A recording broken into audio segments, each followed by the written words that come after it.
Very good morning. Welcome to weekend comment. నేను విజయ. మనతో పాటు లైవ్లో జాయిన్ అవుతున్నారు senior journalist and analyst Bandaru Rammohan Rao garu. Sir good morning sir. Good morning అమ్మ. శుభోదయం. Good morning. Good morning sir. ప్రధానంగా చూసుకున్నట్టయితే మన హైదరాబాద్లో వినాయక నిమజ్జనం ఘనంగా అసలు చాలా అద్భుతంగా జరిగింది సార్. ప్రశాంతంగా కూడా జరిగిందని చెప్పొచ్చు. దీనికి సంబంధించి మీరేమంటారు సార్? మరొకసారి మనకు డిఆర్కే న్యూస్ ప్రేక్షకులకు మీకు నమస్కారం అమ్మ. శుభోదయం. నిజంగా ఒక టాస్క్ ఇది మన ఈ అందరికి కూడా పోలీసులకు, ముఖ్యంగా ప్రభుత్వానికి పోలీసులకు ఈ వినాయక నిమజ్జనం అనేది హైదరాబాద్ లో చాలా పెద్ద టాస్క్. అందుకని సివి ఆనంద్ గారు మిగతా పోలీస్ అధికారులు అంటారు మాకు ఇది ఒక ఎగ్జామ్, ప్రీ ఫైనల్ ఎగ్జామ్ లాంటిది, ఇలా పాస్ కావాలని చెప్పి. ఇంకా రెండు ఉంటాయి ఈ మధ్యన మత కొల్లాలు ఉండేవి, కానీ చాలా వరకు ఎన్టీ రామారావు గారి నుంచి చాలా వరకు మత కల్లోలాలు అనేది దూరం చేస్తూ వచ్చారు. దాంతో పాటు ప్రభుత్వాలు తలుచుకుంటే మత కల్లోలాలు జరగవడానికి మంచి ఉదాహరణ ఇవాళ మనకు హైదరాబాద్ నగరం. అందుకని పెద్ద టాస్క్ మాకు. ఈ టాస్క్ ఛేదించేదాకా మేము ప్రతి క్షణము మేము మనకు పనిచేస్తూనే ఉండాలి అనే మాట పోలీసులు అన్నారు. అది వాళ్ళు విజయవంతంగా ప్రభుత్వానికి ఆ గుర్తింపు, పోలీసులు చేసినా ప్రభుత్వానికి దక్కుతుంది గుర్తింపు. వినాయక నిమజ్జనం పూర్తి స్థాయిలో ప్రశాంతంగా భక్తి శ్రద్ధలతో జరుపుకున్నారు. వాళ్ళ ఖైరతాబాద్ వినాయక విగ్రహం కూడా కనపడుతుంది, చాలా పెద్ద విగ్రహం. హుస్సేన్ సాగర్ లో నిమజ్జనం అయిపోయింది. నిమజ్జనం కూడా చాలా టైంలీ చేస్తున్నారు. గతంలో ఖైరతాబాద్ వినాయక విగ్రహం ఒక్కోసారి రెండవ రోజు ఇవాళ కూడా కొనసాగుతుంది నిమజ్జనం మొదలు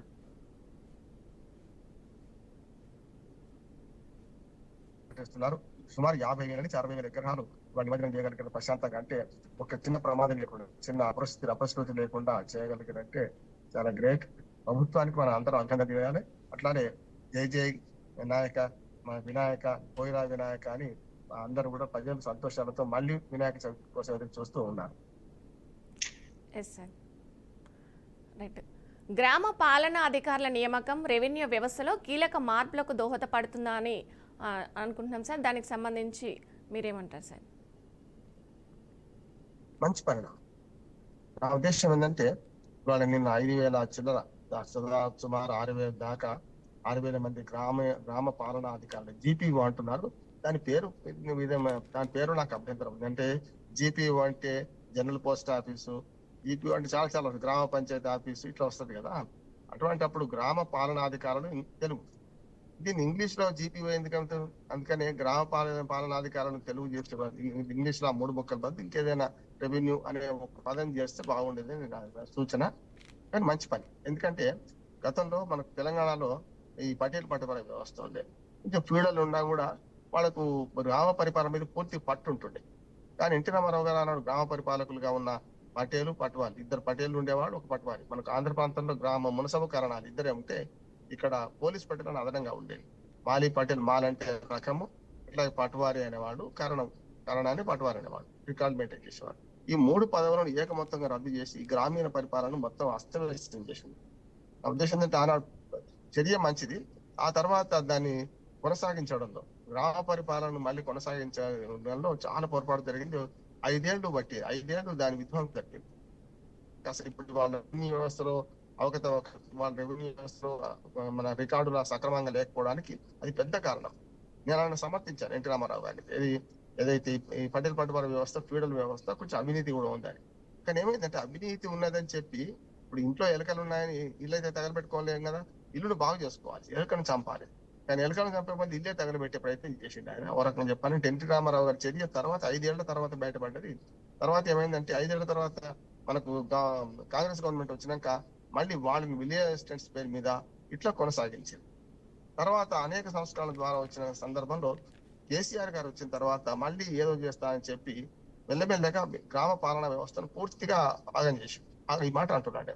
ఎందుకంటే వారికి గ్రామ పాలనా వ్యవస్థకి ఎందుకు వాళ్ళేదో తెలియదు, కానీ ఈ రెవెన్యూ వ్యవస్థ అవినీతి పంకిలమైంది, అవినీతి పారులు వీళ్ళందరూ దొంగలు అనే చిత్రీకరించి మెల్లమెల్లగా ఆఖరికి ఏమైందంటే విఆర్ఓలు అని ఉండేవాడు గ్రామాల్లో, అంటే విలేజ్ రెవెన్యూ ఆఫీసర్ అని, వాడిని తీసేసాడు. ఆ తర్వాత చివరికి గ్రామంలో కీలక పాత్ర వహించి ఎవరైనా గ్రామానికి అధికారం వస్తే అధికారితోని మాట్లాడడానికి, అధికారికి ఆ గ్రామంలో సహాయపడడానికి ఉన్న వ్యవస్థను మొత్తం నాశనం చేసి విఆర్ఏ వ్యవస్థ, అంటే గతంలో మస్కూరి, సేర్చి, కావలిక రకరకాలు పిలిచేవాడు. ఆ వ్యవస్థలను పూర్తిగా తీసేసి వాళ్ళను మెర్జ్ చేశారు వేరే డిపార్ట్మెంట్ లో రకరకాలు. ఇప్పుడు ఏమైందంటే గ్రామానికి ఎవరైనా కొత్త వాడు వచ్చి అధికారి వచ్చి ఎవరినైనా కలవాలన్నా ఎవరైనా దేని గ్రామంలో సమాచారం ఇచ్చేవాడు లేరు. అందుకనే రేవంత్ రెడ్డి పూర్తిగా అభినందిస్తున్నా. వాళ్ళ గతంలో ఎన్టీ రామారావు విధ్వంసం చేస్తే ఆనాటి కాంగ్రెస్ ప్రభుత్వం చెన్నారెడ్డి గారు వచ్చారు తర్వాత వచ్చి ఎట్లా దాన్ని చక్కదిద్దారో ఇవాళ కేసీఆర్ గారు కూడా గ్రామ పరిపాలన ముఖ్యంగా రెవెన్యూ పరిపాలన పూర్తిగా అస్తవ్యస్తం చేసిండు. దాంతో ఇవాళ మళ్ళీ రేవంత్ రెడ్డి గారు వచ్చి దీన్ని సంస్కరించడం పునరుద్ధరించడం మంచిది. కానీ సరిపోరు. యాక్చువల్ గా 13,000 మంది గ్రామ అధికారులు ఉండాలి. కానీ ఇప్పుడు కేవలం 6,000 మంది ఏం చేస్తున్నారు, ఇన్ సర్వీస్ వాళ్ళు మళ్ళీ రిటర్న్ రమ్మంటారు. వాళ్ళు ఏమో చాలా మంది బెట్టు చేస్తున్నారు, మేము రామని లేకుంటే మేము ఆ డిపార్ట్మెంట్ లో ఉంటామని చెప్పి ఉద్యోగాలు పోలే వాళ్ళవి. కానీ వాళ్ళని తీసుకోవడానికి కొన్ని అవరోధాలు ఉంటాయి. ఏమైనా సరే కొత్తగా 6,000 మంది ఉద్యోగాలు ఇవ్వడము, వాళ్ళకి అపాయింట్మెంట్లు ఇవ్వడం చాలా మంచిది. గ్రామ రెవెన్యూ పరిపాలన, గ్రామానికి రెవెన్యూ అధికారులు తప్పనిసరి ఉండాలి. పంచాయతీ అధికారులు ఎట్లా ఉంటారో రెవెన్యూకి సంబంధించిన అధికారులు ఆ వ్యవస్థను ధ్వంసం చేసిన కేసీఆర్ స్థానంలో మరి రేవంత్ రెడ్డి గారు మంచి చర్యలు తీసుకుంటారని నేను అనుకుంటున్నాను. Okay, right sir. ఇప్పుడు చూసుకున్నట్టయితే కల్వకుంట్ల ఫ్యామిలీలో చూస్తున్నాం, కవిత డైరెక్ట్గా హరీష్ రావుని, సంతోష్ రావుని డైరెక్ట్గా మాట్లాడింది, వాళ్ళ పేర్లు ప్రస్తావించి మాట్లాడింది. అసలు ఇది కుటుంబానికి సంబంధించిన అసలు కథా చిత్రం ఏంది, అసలు ఎటు వెళ్తుందంటారు అసలు? కల్వకుంట్ల మన కుటుంబ కథా చిత్రం నడుస్తున్నాం. ఇలాంటి ఏం కాదు. నిజంగా రాజకీయ పార్టీల సంక్షోభం అంటే మనం కూడా పాపం అనాల్సిందే, కాదనట్లేదు. కానీ నవ్వులాటగానే ఉంది. ఎందుకంటే కవిత మొదటి నుంచి కూడా ఈ కుటుంబ కథా చిత్రం మొదలై 108 రోజులు 110 రోజులు అయిపోయింది. ఇప్పటికి 103 రోజులకు ఎండ్ కార్డు పడుతుంది అనుకున్నాం. కానీ అప్పుడు ఇంటర్వ్యూల్ గా ముగిసింది అది. ఇప్పుడు కవిత భవిష్యత్తు, కవిత దారేటు అనే ఆలోచన వచ్చేసింది. కనుక 103 రోజుల క్రితం, అప్పుడు అంతకుముందు 110 రోజుల క్రితం పడ్డ మొట్టమొదటి ఎపిసోడ్ ఏంటంటే ట్రైలర్ అంటాం దాన్ని. అది ఏం జరిగిందంటే గతంలో లుకలుకలు ఉన్నాయి పార్టీలో, కానీ బహిరంగంగా చెప్పుకోరు ఎప్పుడు కూడా. ఎప్పుడైతే అమెరికాకి వెళ్ళి వచ్చి ఆమె తన లేఖ లీక్ అయిందని చెప్పి, తండ్రికి రాసిన లేఖ లీక్ అయిందని చెప్పి పెద్ద ఎత్తున ఆమె ఆక్రోశం వెలిగించింది. నేను అప్పుడే అడిగాను. ఇంకోటి ఏంటంటే ఆయన తండ్రి దేవుడు, మా తండ్రి కేసీఆర్ దేవుడు, చుట్టూ ఉన్నాయి దయ్యాలన్నాడు. ఈ రెండింటి మీద చాలా విమర్శ పెట్టాను. అమ్మ, లేఖ రాసింది మీరు, మీ తండ్రికి రాశారు. తండ్రికి లేఖ రాసినప్పుడు ముట్టేది ఆయనకు, అయితే కూతురు లేఖనైతే ఏ తండ్రి బయట పెట్టారు. నెంబర్ 1 అందులో రహస్యం కూడా ఏం లేదు. తండ్రి చేస్తున్న తప్పుల్ని అంటే పార్టీ చేస్తున్న తప్పులని, తండ్రి చేస్తున్న తప్పుల్ని, ఎలకతుర్తి సభ గురించి అట్లానే మీరు బీసీని పట్టించుకోలేదని రకరకాల అప్పటిదాకా జరిగిన పొరపాట్ల గురించి ప్రస్తావించారు. అలా నష్టం లేదు. కానీ రాసింది నువ్వు, చేరింది మీ నాయన కంటే మధ్యన దయ్యాలు ఎవరుంటారు, మధ్యన లీక్ గ్రీక్ వీరులు ఎవరుంటారు, అయితే మధ్యన కొరియర్ తో పంపారా, మీరు పోస్ట్ లో పంపారా, ఎట్లా పంపారు ఈ లేఖను అనే ప్రశ్న నేను ఇప్పటికీ దానికి సమాధానం లేదు. ఇప్పుడు లేఖ పంపితే అయితే మనిషి ద్వారా పంపిండి అనుకోండి, ఫలానా మనిషికి ఇచ్చి పంపించిన ఆయన లీక్ చేసి అనొచ్చు కదా, అది లేదు కదా. కానీ ఇక్కడ ఏంటంటే లేఖ లీకేజీలో అయితే నీ పాత్రను ఉండాలి, లేకపోతే మన కేసీఆర్ గారి పాత్రను ఉండాలి, మధ్యవర్తి పాత్రను ఉండాలి అని ప్రశ్నించిన. దాంతో పాటు దయ్యా మనకు మా తండ్రి దేవుడు దయ్యాలు ఉన్నాయంట. దేవుడు పక్కన దయ్యాలు ఉండవు ఎప్పుడు కూడా. దేవుడు అంటే దేవుడు పక్కన దేవుళ్ళే ఉండాలి, లేకుంటే భక్తులు ఉండాలి. కానీ దయ్యాలు ఉన్నాయంటే, ఆ భక్తుల రూపంలో వచ్చిన దయ్యాలు ఉన్నాయంటే నీ తండ్రి దేవుడు కాదు అని కూడా నేను చెప్పాను. అంటే దేవుడి పక్కన దయ్యాలు పారిపోవాలి దేవుడు వస్తే, అటువంటిది ఎట్లా వచ్చినాయి అని ప్రశ్నించిన. సరే, దానికి అట్లా మిస్టరీగా మిగిలిపోయింది. దయ్యాలు ఎవరో ఎప్పుడు తెలిసింది ఆమె? మొన్న 3వ ప్రెస్ మీట్ లో మొన్న తెలిసింది. మధ్యాహ్నం ఆమెకు కొంత అన్యాయం జరిగింది అంటున్నారు. సింగరేణి కార్మిక సంఘానికి గౌరవ అధ్యక్షులు పీకేశారు అంటున్నారు. ఇవన్నీ జరిగినాయి, కాదంటే. కానీ ఇక్కడ జరిగింది ఏంటంటే చివరికి ఎక్కడికి వచ్చారు వీళ్ళు? అసలు దయాన్ని బయట పెట్టిందారు. అంటే హరీష్ రావు, సంతోష్ రావు దయ్యాలని. ఇందులో మళ్ళీ కుటుంబంలో చేరిక. అంటే వాళ్ళ అన్న మంచోడే, వాళ్ళ తండ్రి మంచోడే. చూడండి, అంటే అన్న తండ్రి మంచోడే, కానీ వీళ్ళిద్దరు దయ్యాలంటుంది. ఈ దయ్యాల అవినీతి గురించి వీళ్ళు ప్రస్తావిస్తున్నారు. నేను అదే అంటున్నాను, ఎప్పుడు సమయం సందర్భం ఉండాలి కదా. ఎప్పుడైతే అవినీతి చేశారో ఆయన ఎందుకు ప్రశ్నించలేదు? ఎప్పుడైతే అన్యాయం చేశారో ఆయన ఎందుకు ప్రశ్నించలేదు? కేసీఆర్ గారికి తెలియక జరుగుతుంది, ఆయన దేవుడు, ఆయన పక్కన ఏం జరుగుతుంది తెలుస్తలేదు అంటున్నారు. తెలుసుకున్నాడు రాజకీయ నాయకుడు ఎట్లా అవుతాడు, తెలుసుకున్నాడు ఒక అనుభవం గల ముఖ్యమంత్రి ఎట్లా అవుతాడు, 40 ఏళ్ల నుంచి రాజకీయాలు ఉన్నవాడు ఎట్లా అవుతారు? కనుక ఆయనకు అనుభవం లేక కాదు, తెలిసే. నా ఉద్దేశం అంటే దేవుడే కళ్ళు మూసుకుంటూ భక్తులు పొరపాట్లను అనుకోవాల్సి వస్తుంది కదా. అంటే ఇప్పుడు ఆమె టార్గెట్ అంతా వీళ్ళని పెట్టుకుంటా, అసలు టార్గెట్ ఎవరు చేస్తుంది? ఇప్పుడు స్పష్టంగా తాను చేస్తుంది అంటే లెక్క. అన్న తండ్రి మంచోడు అంటున్నాడు. ఒక మాట చెప్తానమ్మా, అన్న మంచోడే కరెక్టే, కానీ అన్న నియోజకవర్గంలో దళితులను కొట్టించిన సంతోష్ రావుని మీద ఆధారపడి చేస్తుంటే నేరెళ్ళ మన సిరిసిల్ల కాన్స్టిట్యూన్సీ నేరెళ్ళ 7 కుటుంబాలు, దళిత కుటుంబాలను ఇష్టం కొట్టిండు, 3rd డిగ్రీ మెథడ్ అవలంబించారు, తప్పు అని అంటుంది కదా. అటువంటిప్పుడు నేను ఒక ప్రశ్న ఇస్తున్నాను ఏంటంటే, నేరేళ్ల కాన్స్టిట్యూన్స్ లో సిరిసిల్ల కాన్స్టిట్యూన్స్ లో నేరేళ్ల సంఘటనల విషయంలో సీఎం ఆఫీస్ నుంచే పోయినాయి అంటున్న ఆదేశాలు. సీఎం ఆఫీసును ఉపయోగించిన సంతోషరావు తప్ప, ఉపయోగించుకొని ఇచ్చిన కేసీఆర్ తప్ప. మా అన్న మంచోడే, మరి మా అన్న, మీ అన్న మంచోడు అయినప్పుడు మీ అన్నకే ఇంత అన్యాయం జరిగినప్పుడు మరి మిగతా ఎమ్మెల్యేల పరిస్థితి ఏంటి? సంతోషరావు ఏ రకంగా మిగతా ఎమ్మెల్యేల పట్ల ప్రవర్తించవచ్చు? ఇవన్నీ మనం గమనిస్తే ఖచ్చితంగా దాల్మేకు కాలాహై. మీ తండ్రి గారి ఇవన్నీ ప్రోత్సహించినట్టు. అట్లాగా మనకు హరీష్ రావు పెద్ద అవినీతి పరుడు. ఎప్పుడు తేలిందట? 2018లో రెండోసారి గెలిచినప్పుడు హరీష్ రావును దూరం పెట్టిండు. మా నాన్న అన్ని తెలిసే దూరం పెట్టిండు అని అంటారు. అన్ని తెలిసే దూరం పెట్టిండంటే ఆనాడు తెలిసిందే కదా. మరి 2018 తర్వాత ఆయన మంత్రికి ఎందుకు కొనసాగించారు? వేరే మంత్రిత్వ శాఖ ఎందుకు ఇచ్చి కొనసాగించారు? ఇవన్నీ మనకు కనపడుతున్నాయి కదమ్మా. అంటే దీన్ని బట్టి అర్థమవుతుంది ఏంటంటే కవిత గారి ఆరోపణలో కేసీఆర్ మంచోడు, మనకు కేటీఆర్ మంచోడు అంటున్నారు. కానీ కేటీఆర్ నియోజకవర్గంలో జరిగిందని కేటీఆర్ బాధ్యత వహించాలి, సంతోషరావు కాదు. అట్లాగే రాష్ట్రంలో జరిగిన అవినీతికి కేసీఆర్ భరించాలి. ఒక మాట, ఒక పద్యం ఉన్నది, తనయ చెడుగైన తండ్రి తల్లి తప్పు, తనయుడు చెడుగైన తండ్రి తప్పు, శిష్యుడు చెడుగైన గురువు తప్పు అంటారు. మరి మీ మంత్రివర్గంలో ఇట్లాంటి అవినీతి పనులు ఉంటే, అవినీతి పనులు చేస్తే వాళ్ళని నియంత్రించాల్సింది ముఖ్యమంత్రికి ఆయన కదా.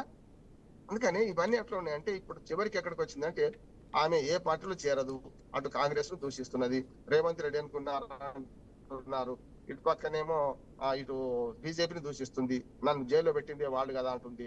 ఇవన్నీ చూస్తే మనకు అర్థమవుతుంది ఏంటంటే ఇవాళ ఆమె దారి చౌరస్తాలో ఉంది. ఆమె రాజకీయ పోరాటం చేసిన క్రమంలో ఆమె ఎటుపోతుంది తెలియదు. కానీ ఆమెను సమర్థిస్తున్నారు కొన్ని విషయాలలో. ముఖ్యంగా జాగృతి ప్రోత్సహించడం, జాగృతిని పెద్ద ఎత్తున మన సారథిగా వాడుకోవడం, ఇలా మన తెలంగాణ ఉద్యమానికి ఊతమిచ్చింది. ఆమెను పూర్తిగా విమర్శిస్తారండి. కానీ నూతన పడ్డోళ్ళ మీద నూరు రాగానే అధికారంలో లేని పరిస్థితుల్లో ఇవాళ మరి తండ్రి మీద ఆరోపణలు చేయకుండా వీళ్ళందరి మీద చేస్తూ ఇవాళ పార్టీని బలహీనపరిచిందా పటిష్టపరిచిందా అంటే బలహీనపరుస్తుంది.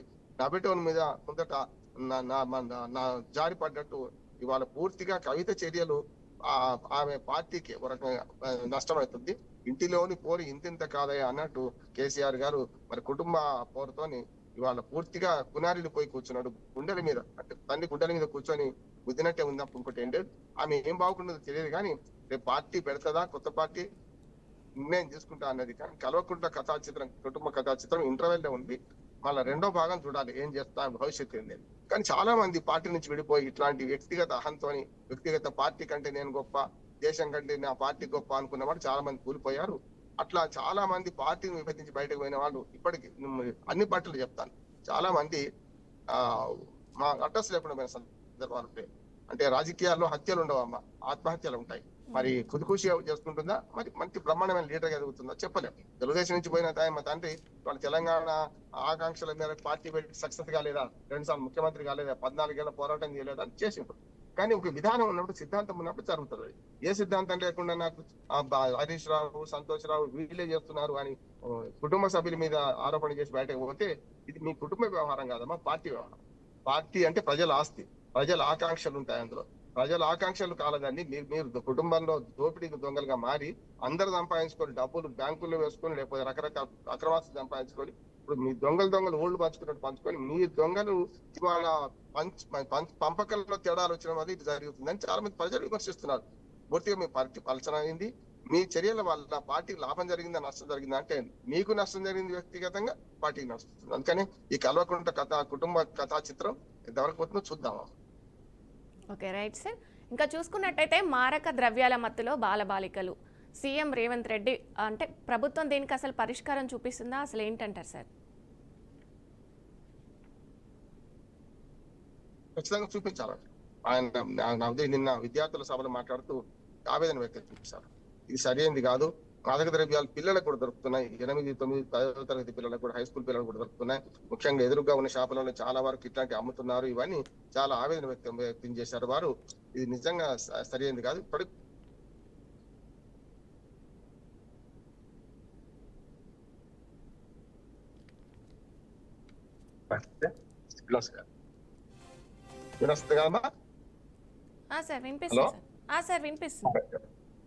మాదక ద్రవ్యాల వ్యవహారం చాలా తీవ్రంగా ఉన్నదమ్మా. నేను స్వయంగా గ్రామాలకు వెళ్తున్నా, లైన్స్ ట్విస్ట్ అని మేము ట్రైనింగ్ ఇస్తాం. ఇది మన పిల్లలకు ఇట్లాంటి మాదక ద్రవ్యాలకు పాలు కాకుండా ఎట్లా చేయాలని చెప్పి.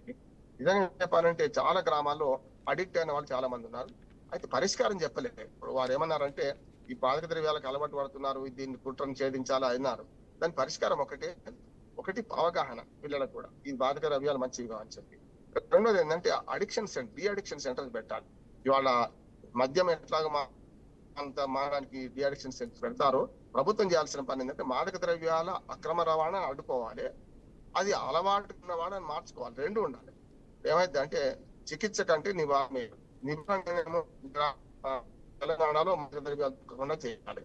రెండోది ఏం చేయాలి, మాదక ద్రవ్యాలు దొరుకుతున్నాయి కనుక దాన్ని వాడకుండా అంటే పిల్లలకు కానీ యువతకు కానీ దాన్ని పూర్తి అవగాహన కల్పించాలి. అప్పుడు మాత్రం సాధ్యమవుతుంది. పరిష్కారం వైపు పోకుండా కేవలం సమస్యను వర్ణిస్తే లాభం లేదు. ప్రభుత్వం బాధ్యత. మా మాదక ద్రవ్యాలు చాలా పెద్దవి, చాలా వరకు దాని మంచి చట్టాలు ఉన్నాయి, జీవిత చాలా పెద్ద ఎత్తున దీన్ని వ్యాపారం చేస్తే ఎందుకు ఉన్నారు అని దాని మీద ఆలోచన చేయాల్సిందే తప్పక. మరి దీన్ని అరికట్టే విధంగా ముఖ్యంగా పెడ్లర్స్ మీద పడాలి. ఎవరైతే వాడుతున్నారో వాళ్ళు బాధితులు మాత్రమే. గతంలో చూసినాం సినిమా యాక్టర్లు వీళ్ళందరూ వాడిన సందర్భం చూసుకుంటే పిలిపించారు, మందలించారు, పంపించారు. అందుకని పిల్లల తల్లిదండ్రులు కూడా బాగా గమనించాలి. పిల్లలను ఎటుపోతున్నారు, వాళ్ళు ఒంటరిగా ఉంటున్నారా, వాళ్ళ ప్రవర్తనలో తేడా వచ్చిందా. అందుకని మొదలు కుటుంబము, తర్వాత స్కూల్లో గమనించాలి వాళ్ళ గురించి. పిల్లలు చెడిపోవడానికి ప్రధాన కారణం ఏంటంటే అందుబాటులో ఉంది 10 రూపాయలకు కూడా హెరాయిన్ ప్యాకెట్ చిన్న దొరుకుతుందంటే దాన్ని వాళ్ళు ఒక క్వార్టర్ బాటిల్ తీసుకున్నాకంటే ఎక్కువ మద్యం తీసుకున్న అవుతున్నారంటే చివరికి ఈ మత్తు పదార్థాల వల్ల మన భావి భారత పౌరులందరూ కూడా మరి ఇట్లాంటి విషయాలయంలో నమ్మకు ఈయని రుద్రవీణ సినిమాలో ఓ పాట ఉంటది, అది మద్యం మీద మాత్రమే. ఇవాళ పాట మళ్ళీ పాడుకోవాల్సిన అవసరం వస్తున్నది. యువతను మేల్కొల్పాలి, ముఖ్యంగా బాలబాలికలకి అందుబాటులో రాకుండా చూడాలి. స్కూళ్ళు సమాజం బాధ్యత అని అంటున్నారు, ముఖ్యంగా ప్రభుత్వం బాధ్యత కూడా. సార్, ఆంధ్రప్రదేశ్ నుంచి చూసుకున్నట్టయితే ఇక రాష్ట్రానికి అన్ని మంచి శకనాలే ఉందిలే, మంచి కాలం ముందుందన్న చంద్రబాబు. దీనికి సంబంధించి చూడొచ్చు సార్. అలాగే ఉచిత బస్సు కానీ దీనికి సంబంధించి ముందుకెళ్తుందంటారా? అసలు ప్రభుత్వం ఎలా ఉంది, అసలు అంటే పాజిటివ్ ఉందా, నెగిటివ్ ఉందా, ఎలా ఉంది సార్ అసలు? నా ఉద్దేశం అంటే ఈ సంవత్సరంగా చూస్తే కొంత పురోగతి వైపు పోతున్నారు. ఎందుకంటే పోలవరానికి నిధులు వచ్చినాయి, అట్లానే ఇటు పక్కన అమరావతికి కూడా నిధులు వచ్చినాయి. డైరెక్ట్ గ్రాంట్ గా కాకుండా కొంత మీద ఏదో రకంగా నిధులు సమకూరుస్తున్నారు. వీటితో పాటు మిగతా అభివృద్ధి పనులు కూడా జరిగే ప్రయత్నం జరుగుతుంది. క్వాంటమ్ వ్యాలీ గురించి మొన్ననే చేశారు. ఈ మధ్యన మరి P4 విధానాన్ని పాటిస్తా అంటున్నారు. ఇవన్నీ ఓ రకంగా మంచి రోజులు వచ్చినాయి అనుకోవచ్చు. సరే, ఇప్పుడు ఇల్లాలు కాగానే పండుగ వద్దా అంటే ఇప్పుడు ఈ కుటుంబ ప్రభుత్వం రెండోసారి వచ్చి 1 year అవుతుంది. గతంలో 2014 నుంచి 19 దాకా ఉన్నది, ఇప్పుడు రెండోసారి వచ్చింది వాళ్ళకి. కనుక ఇప్పటిదాకా చూసుకుంటే ఏంటంటే ఈ 1 year లో పూర్తి స్థాయిలో ఇది జరగకపోవచ్చు, కానీ ఇంకా 4 ఏళ్ళు ఉంది. ఈ వచ్చే 4 ఏళ్లలో విజనరీ కనుక చంద్రబాబు నాయుడు గారు తప్పక ఏదైనా మంచి అభివృద్ధి వైపు తీసుకెళ్తారని నేను అనుకుంటున్నాను. అంటే మంచి రోజులు వచ్చినట్టే. కానీ గతంలో లాగా ఇంకో 5 ఏళ్ళు నాదే 10 ఏళ్ళు నాదే అని అశ్రద్ధ చేస్తే మాత్రం చాలా కష్టం అవుతుంది. కనుక ఏదైనా సరే ఈ 3 ఏళ్లే నాది, వచ్చే 3 ఏళ్లే నాది. చివరి ఎలక్షన్ ఇయర్ ఉంటది కదా 29 అయితే 29 కాకుండా ఈ 28 వరకు 25 అయిపోతుంది. ఈ 26, 27, 28 3 సంవత్సరాలు పూర్తిగా ఉన్నది. కనుక ఈ 3 సంవత్సరాల్లో తన అనుకున్న లక్ష్యాలు సాధించాలంటే పోలవరం పూర్తి కావాలి, అమరావతి నిర్మాణం పూర్తి కావాలి, పర్మనెంట్ బిల్డింగ్స్ రావాలి, రైతులకు ఆ ప్లాట్లు అప్పచెప్పాలి. అట్లాగే బహుముఖంగా ఇవే కాకుండా కడప ఉక్కు కర్మాగారానికి మరి మళ్ళొకసారి శంకుస్థాపన చేస్తారా లేకపోతే దాన్ని నిర్వహిస్తారో తెలియదు. దాంతో పాటు రాయలసీమ జలాల భారాలు ఉత్తరాంధ్రకు కూడా వెనుకబడతానని పోవాలి. ఇవన్నీ ఒక్క పూటలు కావు, సమాజం ఉన్నంతసేపు సమస్యలు ఉంటాయి. కాకపోతే ఆ సమస్యలు ఒక్కొక్కటి తేల్చుకుంటూ పోవాల్సిన అవసరం ఉంది. ఎప్పుడు కూడా అభివృద్ధి అనేది కాలిబాటతో మొదలవుతుంది.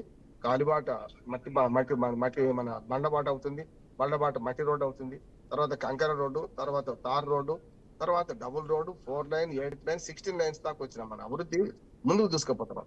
కానీ ఆంధ్రప్రదేశ్ అభివృద్ధిలో రాజకీయాలు అవరోధంగా మారినాయి. 5 ఏళ్ళు ఇటు మళ్ళీ వెనక్కి పోవడం, 4 అడుగులు ముందుకు 10 అడుగులు వెనక్కి పోయే పరిస్థితి ఉన్నది. ఇప్పటికైనా ఆంధ్రప్రదేశ్ ఆర్థిక అభివృద్ధిలో విజయం సాధించాలి. ముఖ్యంగా ఇటీవలనే ఆయనకు చంద్రబాబు నాయుడు గారికి ఒక మంచి గౌరవం దక్కింది. మనకి ఏదైతే ఇండియా టుడే వాళ్ళు చేసిన సర్వేలో సీఓటర్ సర్వేలో మరి దేశంలో ఉన్న మంచి ముఖ్యమంత్రుల్లో 3వ స్థానం దక్కింది. నెంబర్ 1 దక్కించుకున్నాం మనం. మీ అందరి కోరిక మేరకు మీ అందరి ఆశీర్వాదం ఉంటే అని వారు అంటున్నారు. ఖచ్చితంగా ఆంధ్రప్రదేశ్ అభివృద్ధి పథంలో వెళ్తుంది అని ఆశిద్దాం.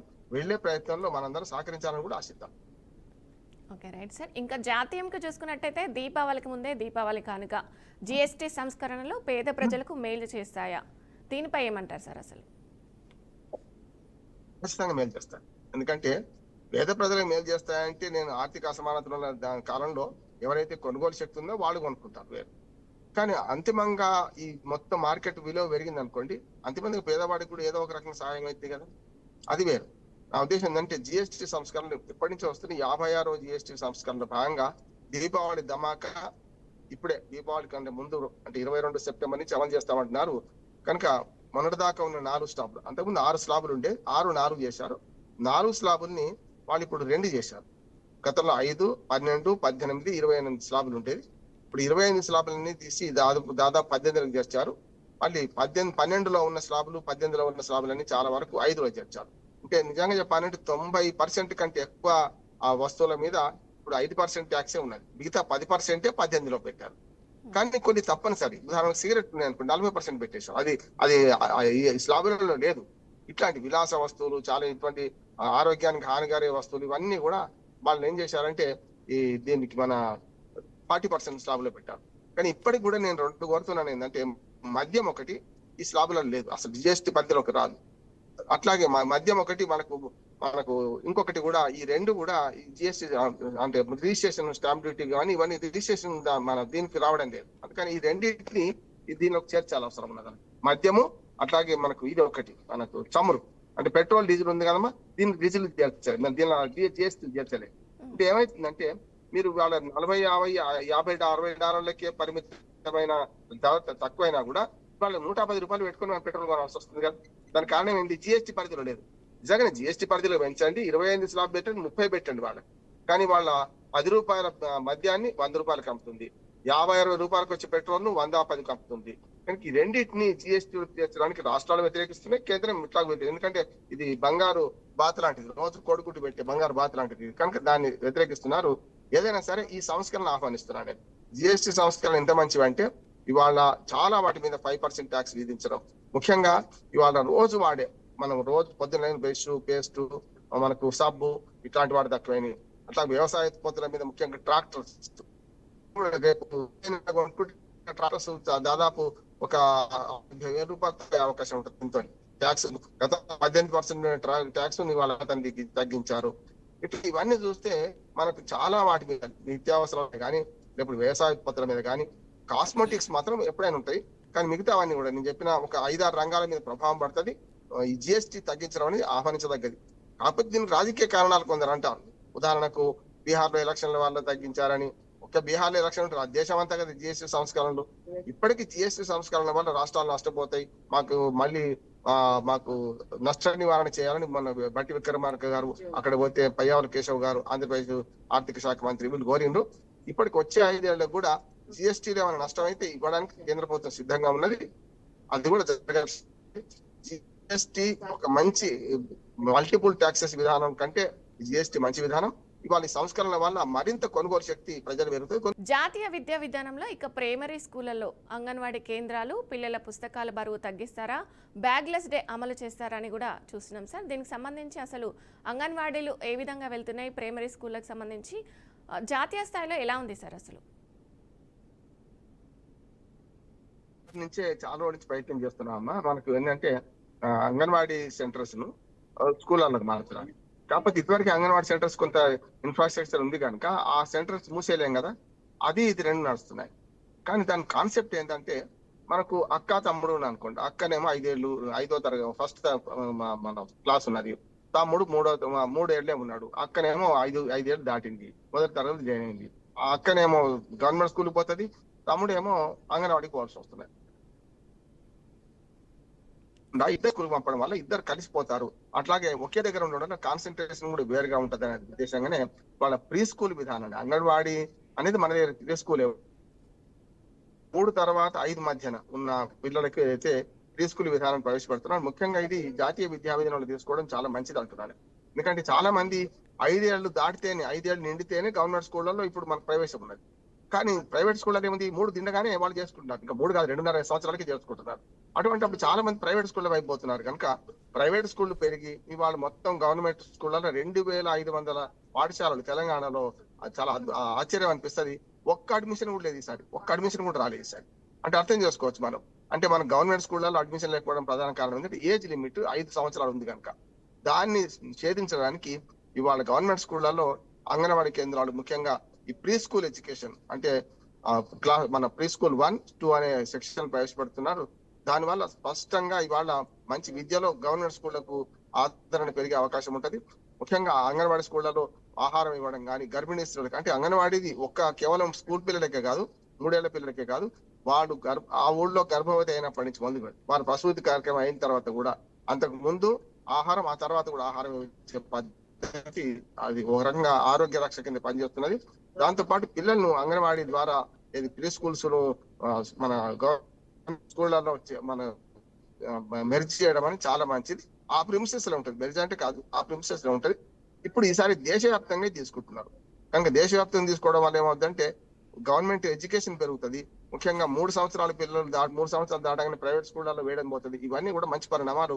ఈ జాతీయ విద్యా విధానం కింద ఒకటి బ్యాగ్లెస్ డే కూడా అమలు చేస్తున్నారు. ఒక శనివారం, ప్రతి శనివారం బ్యాగ్లెస్ డే అంటున్నారు. దాని ఏంటంటే పెద్ద పిల్లలు 1వ తరగతి నుంచి 10వ తరగతి దాకా చూసుకుంటే 1.5 కేజీలు మాత్రమే బ్యాగులు మొయ్యాలి చిన్న పిల్లలు. మాక్సిమం 10వ తరగతి పిల్లవాడు 4.5 నుంచి 5 కిలోల బ్యాగ్ బరువు దాటొద్దు అని. చాలా వరకు స్కూల్ పిల్లల బ్యాగులు బరువు అయిపోయి నడుములు వంకులుగా తయారవుతున్నారు పిల్లలు. అంటే ఈరోజు అవసర పుస్తకాలను తీసుకెళ్లడం, అవసరం లేని పుస్తకాలను తీసుకుపోవడం మేము చేయాల్సిన అవసరం ఉందని అనుకుంటున్నారు. అదేనమ్మా నా ఉద్దేశం. బ్యాగ్లెస్ డే అనేది కూడా ఒకటి ప్రవేశపెడుతున్నారు. బ్యాగ్లెస్ డే లో మంచి ఉద్దేశం అంటే పిల్లల నడుములు వంగిపోతున్నాయి. మనము యువభారతం అనేది నవభారతం నిర్మిద్దాం అనుకున్నప్పుడు బాలలు మన నడుములు వంగిపోతే లాభం లేదు కదా. వంగిన నడుములతో బాలలు మరి భావి భారత పౌరులు కాలేరు కదా. అందుకనే వాళ్ళ కోసం బ్యాగ్లెస్ డే అనే ఒక పథకాన్ని ప్రవేశపెడుతున్నట్టు. దానిలో ఏంటంటే ఒక రోజు మొత్తం బ్యాగ్ ఏమి ఉండదు, ఎక్స్ట్రా కరిక్యులర్ యాక్టివిటీ ఆటల ద్వారా కళలు, వివిధ కళలను వాళ్ళకి నేర్పే ప్రయత్నం చేస్తున్నారు. అది మంచిది అంటున్నాను. Okay, right sir. రచ్చలేపుతున్న బీడీ బీహార్ వ్యాఖ్యలు మంచి మార్పులు వస్తాయి జాతీయ విధానం. రైట్, బీడీ బీహార్ వ్యాఖ్యలకు అసలు అర్థం ఏమిటి సార్? అలా మాట్లాడడం ఏంటి అసలు? అదే కదా, రాజకీయాల్లో యతిప్రాస కలిసిందని చెప్పి ఇవాళ బీహార్ లో బీడీలు ఎక్కువ మంది అవుతారు, మీరు జిఎస్టీ లో బీడీల ధర తగ్గించారు, 5% చేర్చారు, కొన్ని 0 చేస్తున్నారు, ఇది కరెక్ట్ కాదని చెప్పి కేరళ వాళ్ళు విమర్శించింది. కేరళ రాష్ట్రంలో కాంగ్రెస్ పార్టీ ఎఫెక్ట్ అయిందేమో బీహార్ రాజకీయాల మీద. బీడీ బీహార్ రెండు కూడా బి అక్షరంతోనే మొదలవుతాయి కనుక ఇది దుర్మార్గము అని చెప్పి ఈ బీహార్ లో బీడీల మీద తక్కువ చేస్తారా పన్ను అని చెప్పి కేరళ కాంగ్రెస్ అన్నది.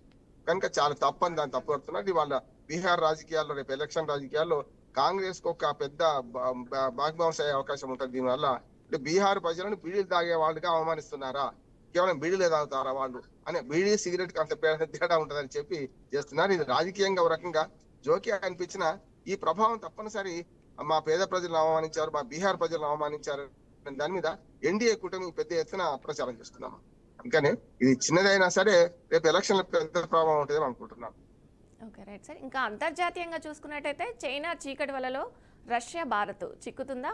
అసలు ట్రంప్ వ్యాఖ్యలకు అర్థం ఏంటి అసలు? అంతర్జాతీయ విషయానికి వస్తే ఒక మాట చెప్తాను నేను. ఇప్పుడు అనుభవానికి వస్తే తత్వం బోధపడుతుంది ట్రంప్ కి. ఆయన ట్రంప్ అక్కస్ ఏంటంటే చైనా చీకటి వలలో మాయాజాలంలో మనం చిక్కుకున్నాము అని మన పట్ల సానుభూతి పెడుతున్నారు. మనం ఒకటే కాదు, రష్యా ఇండియా అన్నట్ట చైనా మాయాజాలంలో చిక్కుకున్నారు వీళ్ళు, ఇది దుర్మార్గము, వాళ్ళు బాగుండుగాక, ఈ 3 దేశాల కూటమి బాగా బలంగా మారుగాక అని శాపనార్థాలు పెడుతున్నాడు. యాక్చువల్ గా వ్యంగ్యంగా ఏమంటే దాన్ని ఉద్దేశించి ఇచ్చినాం కావాలని ఈ 3 ఫోటోలు పెట్టి మన జిన్పింగ్, మోడీ, రష్యా అధ్యక్షుడు పుతిన్ 3 ఫోటోలు పెట్టి ఆయన ట్విట్టర్ లో పేర్కొన్నాడు. దీనిలో ఏమైతుందంటే పెద్ద ఎత్తున వాళ్ళ ఆయన అక్కసును ఇట్లా వెళ్ళగొట్టుకున్నా అంటున్నాడు. కానీ ఎంత అక్కసు వెళ్ళగట్టుకున్నా మంచి మిత్రుని కూడా కోల్పోయినా మనం వాణిజ్యంలో అని కూడా మాట్లాడుతున్నాడు. అంటే అనుభవానికి వస్తే తత్వం బోధపడుతుంది. మనం మనదైన రీతిలో మనం ఈ RIC రష్యా, ఇండియా, చైనా కూటమి మద్దతు ఇచ్చినాం. అట్లాగే షాంఘై సదస్సు కూడా దీనికి దోహదం చేసింది. పెద్ద ఎత్తున ఇవాళ ఆయన ఆవేదన ఏంటంటే మంచి వాణిజ్యం ఇప్పటికీ వచ్చింది కదా, సరే రష్యాతో దిగుమతి చేసుకుంటున్నారు, రష్యాతో చమురు దిగుమతి చేసుకుంటున్నారు అని మన మీద సుంకాలు విధించకపోతే మంచిది అంటున్నారు. మన మీద సుంకాలు అడవులు విధిస్తున్నారు. దాన్ని మార్చుకుంటే మనం ఎప్పుడైనా అమెరికాను మన మిత్ర దేశంగా భావించడం తప్పు లేదు. కానీ అమెరికా నమ్మదగ్గ మిత్రుడు కాదు, ఎప్పుడు అమెరికా తప్పుడు మిత్రుడు అవుతున్నది. కనుక ఈ మొత్తం మీద ఈ RIC సమావేశం ఆ మూడు దేశాలు షాంఘై సమావేశంలో కలవడం, అట్లాగే యూరోపియన్ దేశాలు కూడా వ్యతిరేకించడం ఈ సుంకాల పెంపు మీద, వీటి మీద పెద్ద ఎత్తున ఆందోళన చేస్తున్నాడు ట్రంప్. దాన్ని అది ఈ రూపంలో ఈ ముగ్గురు ఫోటోలు వేసి చేయడం రూపంలో మాత్రం వ్యక్తపరిచారని అంటున్నాను. ఓకే. అలాగే సార్, చైనాలో జరిగిన షాంఘై సదస్సు, షాంఘై కోఆపరేటివ్ ఆర్గనైజేషన్ పరిణామాలు ప్రపంచవ్యాప్తంగా అసలు ఎలా ఉంటాయి సార్? ఖచ్చితంగా మార్పులు తీసుకొస్తాయి. అంటే షాంఘై పరిణామాలు మూడు బహుముఖాలుగా ఉన్నాయి. ఒకటి ఆర్థిక స్వావలంబన, అంటే ఏ దేశాలు ఆ దేశాలను గౌరవించుకోవడం, ఆ దేశాలతో మనకు వాళ్ళు మన ఏమంటారు వ్యాపార సంబంధాలు పెంచుకోవడం, సామరస్యంగా యుద్ధ భయం లేకుండా ఉండడం, ఇట్లాంటి ఒక ఐదు పాయింట్లతో చేస్తున్నారు. దాంతో పాటు మనం షాంఘై సమావేశంలో పాల్గొనడంతో గతంలో హిందీ చీనీ బాయ్ బాయ్ అనే ఒక సూత్రం తీసుకున్నాం కదా, అది రేపు ముందుకు వచ్చే అవకాశం ఉంది. దాంతో పాటు మనకు పంచశీల సూత్రాలు బోధించిన దేశం మరి. గతంలో నెహ్రూ కాలంలో 1954 లోనే మనం పంచశీల బోధించిన దేశం అని మన పాట పాడుకున్నాం. ఉదాహరణకు భారత మాతకు జై జయలు, బంగారు భూమికి జై జయలు, పంచశీల బోధించిన దేశం అని అనుకున్నాం. అది వాళ్ళ పంచశీల సూత్రాలు మళ్ళీ వస్తుంది. ఇవాళ ఏంటంటే షాంఘై సదస్సు ప్రపంచంలో ఒక 20 దేశాలను ఏకం చేస్తుంది. ఇది రేపు డాలర్ పెత్తనాన్ని వ్యతిరేకిస్తున్నది. ఇవాళ రేపు స్థానిక కరెన్సీని వాడదామనే ఆలోచనతో కూడా ఈ షాంఘై సదస్సు మెల్లమెల్లగా దాని అయిపోతుందని మన ట్రంప్ అక్కసు. అంతెందుకు మన బ్రిక్స్ దేశాలు కూడా, మన బ్రెజిల్, మన Russia, India, China, south Africa, దీంతో ఇంకో 14 దేశాలు కలిసి ఉన్నాయి. షాంఘై సదస్సులు 20 దేశాలు కలవబోతున్నాయి. ఇవన్నీ చూస్తే మనకు అర్థమవుతుంది ఏంటంటే రేపు ఈ డాలర్ పెత్తనానికి భంగం కలుగుతుంది. అమెరికా ఏకధ్రువ ప్రపంచాన్ని ఛేదించడానికి మనం గట్టిగా ప్రయత్నం చేస్తున్నాం అర్థమవుతుంది. దీని ద్వారా నా ఉద్దేశం షాంఘై సదస్సు తర్వాత ప్రపంచ యవనిక మీద రాజకీయాలు మారుతాయి, ఆర్థిక రంగం కూడా మారుతుంది. కానీ దీన్ని అడ్డుకునే ప్రయత్నం కూడా అమెరికా చేస్తుంది. ఈ అడ్డుకునే ప్రయత్నాన్ని మనం ఖచ్చితంగా ఈ మూడు ప్రపంచంలో శక్తివంతమైన దేశాలు, మన 3 దేశాలు కలిస్తే, రష్యా, ఇండియా, చైనా, ఈ 3 దేశాలు కలిస్తే సుమారు 40% జనాభా మన ఈ 3 దేశాల్లో ఉంది. ప్రపంచంలో 200 కోట్లు ఉంటే 320 కోట్ల దాకా జనాభా ఈ 3 దేశాల్లో ఉంది. షాంఘై సదస్సుకు వచ్చిన ఇంకా మిగతా దేశాలు చూస్తే 50% జనాభా మనం అవుతాం. కనుక జనాభా పరంగా చూసినా, ఆర్థిక అభివృద్ధి పరంగా చూసినా, వాణిజ్య పరంగా చూసినా రేపు అమెరికాకు చెక్ పెట్టే ఆలోచనతో ఉన్నది. కనుక ఖచ్చితంగా ఈ షాంఘై సదస్సు ప్రపంచ రాజకీయాలను మార్చగలుగుతుంది. ఈ ఎట్లాగో అమెరికా తన అక్కసు వెలగలుగుతుంది, అమెరికా కూడా తాను చేసే ప్రయత్నం చేస్తుంది. చూద్దాం ఏం జరుగుతుందో. మొత్తం మీద ఈ షాంఘై సదస్సు అనేది ప్రపంచ రాజకీయాలు మారుస్తుంది, ఆర్థిక రంగాన్ని కూడా మార్చే ఉంటది. అమెరికా విధిస్తున్న సుంకాలకు వ్యతిరేకంగా ఇది బాగా పనిచేస్తుంది. అయితే ఈ 3 దేశాలు కలిసి కూడా వాణిజ్య ఒప్పందాలు చేసుకుంటే అమెరికాకు ఏమన్నా నష్టం జరిగే అవకాశం ఉందంటారు సార్? అసలు ఖచ్చితంగా జరుగుతుంది. నేను వాణిజ్యంలో ఏమొద్దంటే ఇప్పుడు రష్యా, ఇండియా, చైనా కాకుండా షాంఘై ఒప్పందాల వల్ల కూడా ఖచ్చితంగా అమెరికా నష్టం ఇప్పుడు జరిగింది కూడా, ఇప్పటికే చాలా వరకు జరుగుతుంది. కొనుగోలు శక్తి నశిస్తున్నది. అట్లాగే సుంకాల పెంపు వల్ల వాళ్ళ ప్రజలే కొనుగోలు చేయడానికి వెనుక ముందాడుతున్నారు. డిమాండ్ సప్లై మీద తేడా వస్తుంది. ఒక్క మన భారతదేశం కొన్ని చర్యల వల్ల సుమారు 48,000 కోట్ల నష్టం జరిగింది అమెరికా. 48,000 కోట్ల నష్టం జరిగింది. అందుకని వాళ్ళు ఏం చేస్తున్నారంటే వ్యవసాయ ఉత్పత్తులను డిమాండ్ చేసుకోండి, పాలు ఉత్పత్తులు వ్యవసాయం చేసుకుంటే మంచిదని మనం ఒత్తిడి తీసుకొస్తున్నారు. దీన్ని మనం అంగీకరించండి. అవి వస్తే మాత్రం పాల ధరలు తక్కువైతే మన దగ్గర పాలు ఉత్పత్తిదారులు నష్టపోతారు. ఇవన్నీ చూసుకొని మనం ఏం చేస్తున్నాం అంటే సాధ్యమైనంత వరకు మనం అమెరికా శత్రువులకు లొంగడం లేదు. రష్యాతోని తమ్ముని దిగుమతి చేసుకుంటాం, ఆయుధాలు దిగుమతి చేసుకుంటున్నాం. మనదైన రీతిలో మనకి ఎవరు చౌకకిస్తే వాళ్ళ దగ్గర పోతాం. కానీ నా పనులు భరించాలి, నేను చెప్పినట్టు మీరు అలాంటి అమెరికా ఆటలు చెల్లవు. ఆటలకు ఓ రకంగా చెప్పాలంటే భారత్, ఇండియా, చైనా ఈ 3 దేశాలు వాటి ఆట కట్టిస్తున్నాయి. దాని వల్లనే అమెరికాకి చాలా నష్టం అవుతుంది. ముఖ్యంగా మందుల పరిశ్రమ విషయంలో సుంకాలు విధిస్తలేదు. చూస్తున్నాం కదా, పారాసిటమాల్ గోల్డ్ లాంటిది కూడా ₹1 అక్కడ దొరుకుతుంది అంటే మన దగ్గర నుంచి మందులు సప్లై కావాలి. కనుక అటువంటి వాటి మీద ఏమో అధిక సుంకాలు వేయకుండా కేవలం ఏదైతే మనకు మన దగ్గర నుంచి పోయే రెడీమేడ్ గార్మెంట్స్, ముఖ్యంగా మనకు నష్టం కూడా జరుగుతుంది. ఈ రొయ్యల పరిశ్రమ కొంచెం దెబ్బతినే అవకాశం ఉంటుంది. దాన్ని కూడా మనం ఏం చేయాలంటే ఇతర దేశాల ఎగుమతులు పెంచుకుంటే ఆటోమేటిక్ గా ఈ అమెరికా చేసే చర్యలకు మనం ఆట కట్టించవచ్చు. వాళ్ళ చర్యలకు వ్యతిరేకంగా మనం ఇప్పటికే పావులు కదుపుతున్నాం. అద్భుతంగా ఇవాళ అమెరికా భయపడేంత పావులు కదుపుతున్నాం. ఇది కొంత మనకు నష్టమే. కానీ ఆర్థిక అభివృద్ధిలో ఇవాళ 4వ స్థానం నుంచి 3వ స్థానానికి ఎదుగుతున్న మన భారతదేశం తప్పక అది 3వ స్థానానికి వస్తుంది. 2028-29 కల్లా 3వ స్థానానికి వస్తుంది. దాంతో పాటు ఆర్థిక అభివృద్ధిలో మనకున్న పెద్దది ఏంటంటే సమాజ ఆస్తి ఏంటంటే జనాభా నియంత్రణ చేయడం వల్ల వచ్చిన మంచిది. ఇంకోటి యువ జనాభా ఉంది, మనం శ్రామిక వర్గం ఎక్కువ ఉన్నది. దాంతోపాటు మన పొదుపరితనం కూడా మన భారతదేశంలో ఉన్న మా సామాన్య ప్రజలు, ముఖ్యంగా మన మధ్యతరగతి ప్రజలు పొదుపు పాటిస్తారు. దీనివల్ల కూడా అద్భుతంగా మనం పైకి ఎదగలుగుతున్నాం. ఇవాళ అమెరికాకు ధీటుగా ఆర్థిక శక్తిలో ఎదగకపోవచ్చు, కానీ సైనిక శక్తి విషయంలో కానీ 4వ స్థానం నుంచి 3వ స్థానానికి వస్తున్న ప్రపంచంలో ప్రపంచ యవనిక మీద భారతదేశం నిలిచి గెలుస్తుందనే ఒక ఆశ కలుస్తుంది. ఆర్థిక అభివృద్ధిలో కూడా 1.3% మొన్న మళ్ళీ వృద్ధి సాధించాం. అమెరికా ఎన్ని ఆంక్షలు పెట్టినా 50% నుంచి 200% అంటుంది, అయినా సరే మనం ముందుకు పోతున్నాం. అమెరికా ఆటలు ఇక చెల్లవు అని ప్రపంచ దేశాలు నినదించే వచ్చింది. షాంఘై సదస్సుకు దానికి అంకురార్పణ జరిగిందమ్మా. రైట్. అలాగే చూసుకున్నట్టయితే అమెరికా అధ్యక్షుడు ట్రంప్ ఎమర్జెన్సీ సుంకాల పేరు మీద అయితే అన్ని దేశాలకు సుంకాలు విధిస్తుంది సార్. అలాగే అమెరికా ఫెడరల్ కోర్టులు స్టే ఇచ్చాయి. దీని మీద అమెరికా అధ్యక్షుడు అసలు డొనాల్డ్ ట్రంప్ సుప్రీంకోర్టుకు వెళ్తానని అంటున్నాడు. ఈ పరిణామాలు అసలు ఎలా ఉండబోతున్నాయి? అమెరికా అధ్యక్షుడు విధించిన సుంకాలు చెల్లుబాటు అసలు అవుతాయంటారా? చివరిగా దీన్ని మాట్లాడాలంటే ఇప్పటికీ అమెరికా చేష్టలు చాలా సుప్రీంకోర్టు మన ఫెడరల్ కోర్టులు వ్యతిరేకంగా తీర్పిచ్చినాయి. అమెరికా అధ్యక్షుడు వ్యతిరేకంగా తీర్పిచ్చినాయి. అందుకనమ్మా నా ఉద్దేశం ఏంటంటే ఫెడరల్ కోర్టులు ఇచ్చిన తీర్పులు ఆయనకు వ్యతిరేకంగా వస్తున్నాయి. ఇవాళ సుంకాల పెంపు మీద పెద్ద ఎత్తున సుంకాల పెంపు మీద ఫెడరల్ కోర్టు 4-5 కోర్టులు తీర్పిచ్చినాయి. దీని మీద సుప్రీంకోర్టుకు వెళ్తానంటున్నాడు ఆయన. సుప్రీంకోర్టుకు వెళ్తే మాత్రం అక్కడ చుక్కిదిరైంది అనుకోండి, దానికి మించిన తీర్పు ఏముండదు కనుక ఆయన సుంకాల పెంపు అనేది చెల్లకుండా పోతుంది. అప్పుడు ప్రపంచం ఓ రకంగా ఉపశమనం పొందుతున్నాను నేను. ఏదైనా సరే ఆయన చర్యలు ఆయనకే నష్టం అవుతున్నాయి, ఎక్కిన కొమ్మను ఆయన నరుపుకుంటున్నారు అంటున్నాను. రష్యా ఉక్రెయిన్ అసలు యుద్ధం ఆగుతుందంటారా, కొనసాగుతుందంటారా? అసలు చివరిగా రష్యా ఉక్రెయిన్ యుద్ధం ఆగడానికే ప్రయత్నం అవుతుంది అంటున్నారు. ఎందుకంటే RIC రష్యా, ఇండియా, చైనా కలవడం ఒకటి, దీంతో పాటు అమెరికా తోక జాడిస్తుంది. అమెరికా వైపు విషయంలో వస్తే ఉక్రెయిన్ తోక జాడిస్తుంది. ఉక్రెయిన్ అధ్యక్షుడు కూడా ఇప్పుడు భారతదేశం వైపు చూస్తున్నాడు, మా యుద్ధం ఆపమని చెప్పి. ఈ 2 దేశాలు నష్టమవుతున్నాయి కనుక చైనా జోక్యం చేసుకొని భారత్ కూడా దానికి సహకరిస్తే, అంటే ఉక్రెయిన్ ఒప్పించాలంటే కొంచెం భారత్ కూడా ప్రయత్నం చేయాలి కనుక ఆగే ప్రయత్నం చేస్తున్నారు. ఆగుతుందని అనుకుంటున్నాను. 2026లో శాంతి నెలకొంటుంది, రష్యా ఉక్రెయిన్ యుద్ధం ఆగుతుంది అనుకుంటున్నాను. కానీ ఆ క్రెడిట్ కొట్టేయాలని ట్రంప్ ప్రయత్నం చేస్తున్నాడు. ఆ క్రెడిట్ కొట్టేయడం ఆయన సాధ్యం కాదు కూడా నేను అంటున్నాను. ఆ క్రెడిట్ కొట్టేయలేడు కూడా. 2020 నాటికి మాత్రం 26 నాటికి మాత్రం తప్పనిసరి యుద్ధం ఆగుతుంది అనుకోండి. 3-4 నెలల్లో సంప్రదింపులు జరుపుతున్నారు, తప్పనిసరి యుద్ధం ఆగే పరిస్థితి ఉన్నది. Okay right. చూసుకున్నట్టయితే ఈనాడు పేపర్లో చూస్తున్నాను సార్, నరేంద్ర మోదీ గొప్ప ప్రధాని అన్నట్టు కూడా ఒక వార్త చూస్తున్నాం సార్. ఇప్పుడు ఆయన చేస్తున్న పనులే నచ్చట్లేదు అన్నట్టు కూడా చూస్తున్నాం.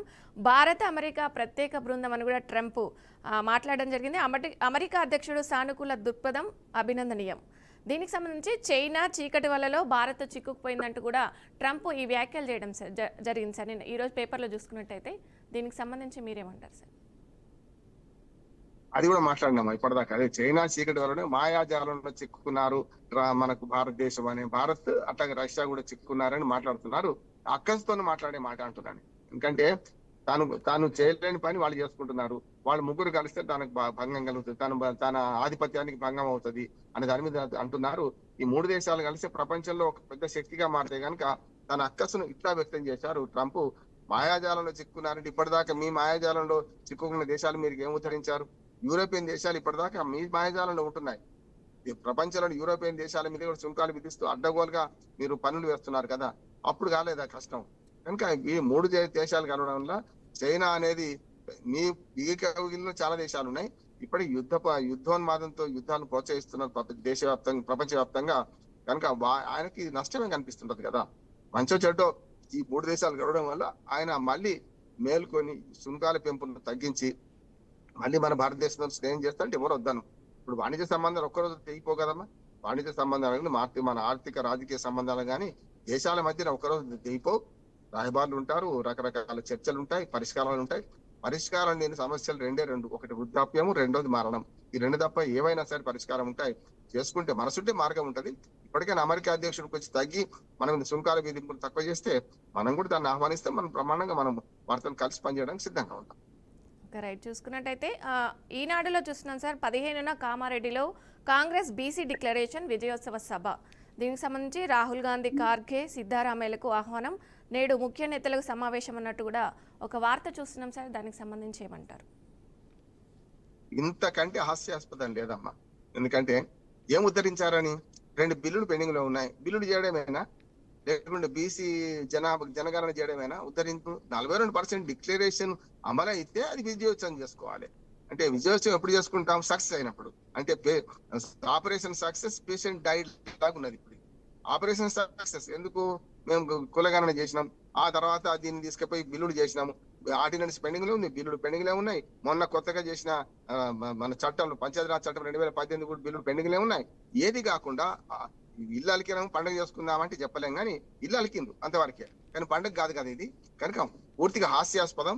ఒకవేళ చెప్పాలంటే అది చేసుకుంటే, కామారెడ్డి డిక్లరేషన్ చేసుకుంటే, మన రాహుల్ గాంధీ వాళ్ళు వచ్చిందంటే వరదలతో అల్లాడుతున్నారు. అక్కడ రోడ్లు తెగిపోయినాయి, చెరువుల కట్టలు తెగిపోయినాయి. మన కామారెడ్డి విధ్వంసం క్లౌడ్ బస్ట్ అనే పేరు లేదు కానీ క్లౌడ్ బస్ట్ అని జరిగింది. కామర్గంలో రోడ్లన్నీ కొట్టుకుపోయి 6 లక్షల మంది ప్రజలు ఏడుస్తుంటే వాళ్ళు విజయోత్సవాలు జరుపుకోవడానికి సమయం, సందర్భం అంటారా దీన్ని ఎవరన్నా? మొన్ననే మన రేవంత్ రెడ్డి గారు మొన్ననే పరామర్శించి వచ్చిండ్రు.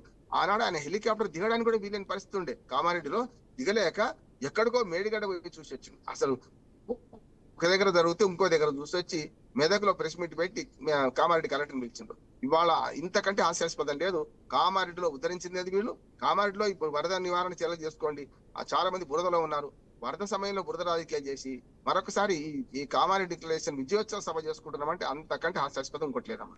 అలాగే చూసుకున్నట్టయితే చంద్రబాబు ఫ్రెషర్స్ ని మామూలుగా పారిశ్రామికవేత్తలు అంటారు కదా, రాష్ట్రానికి చెందిన యువ పారిశ్రామికవేత్తలు కొత్త రంగాల్లో అడుగుపెట్టి మన సత్తా చాటాలి అన్నట్టు కూడా చూస్తున్నాం సార్ ఒక వార్త. దీనికి సంబంధించి ప్రభుత్వ విధానాలను వినియోగించి అంతర్జాతీయ స్థాయికి కూడా సంస్థలు ఉత్పత్తుల్ని తీసుకెళ్లనట్టు కూడా చంద్రబాబు ఒక సమావేశం పెడుతున్నట్టు కూడా తెలుస్తుంది సార్. దీనికి సంబంధించి అసలు ఎలా ఉండబోతుంది అంటారు? మంచి పరిణామం. ఎందుకంటే చిన్న మధ్యతరగతి పరిశ్రమలు పెంచడం, చాలా మధ్యతర పరిశ్రమలు పెంచడం చాలా మంచిది.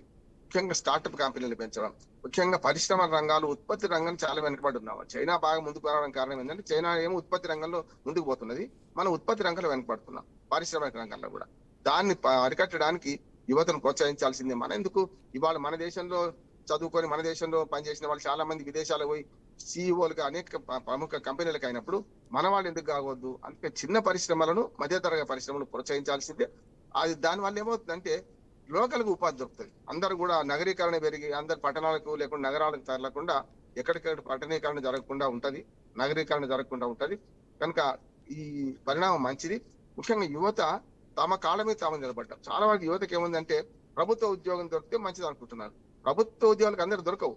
దేశంలో 3 కోట్ల మంది ఉద్యోగులు ఉన్నారు ప్రభుత్వ రంగంలో. కానీ మిగతా వాళ్ళు ఏం కావాలి? మరి మిగతా వాళ్ళు బాగుపడాలంటే యువతకు స్వయం సమృద్ధి, స్వయం ఉపాధి కల్పించే పథకాల అవసరము. ఇది మంచి పరిణామాలను యువతను ప్రోత్సహించాలి. కాకపోతే వాళ్లకు గతంలో మనకు పరిశ్రమల ఏర్పాటుకు అవసరమైన రుణాలు ఇప్పించడంలో కానీ వాటిల్లో కూడా సెక్యూరిటీ ఇవ్వడం, ప్రభుత్వం దానికి మౌలిక వసతులు కల్పించడం, చిన్న పరిశ్రమలకైతే చాలా అవరోధాలు ఉంటాయి, బాలారిష్టాలు ఉంటాయి, వాటన్నింటినీ అధిగమించేటట్టు చేయడం. ప్రభుత్వం సహాయం చేస్తే యువత అద్భుతంగా పనిచేయడానికి సిద్ధంగా ఉన్నారమ్మా. కానీ వాళ్ళ స్కిల్స్ ని వాడుకునే ప్రయత్నం మనం చేయాల్సిన అవసరం ఉన్నది.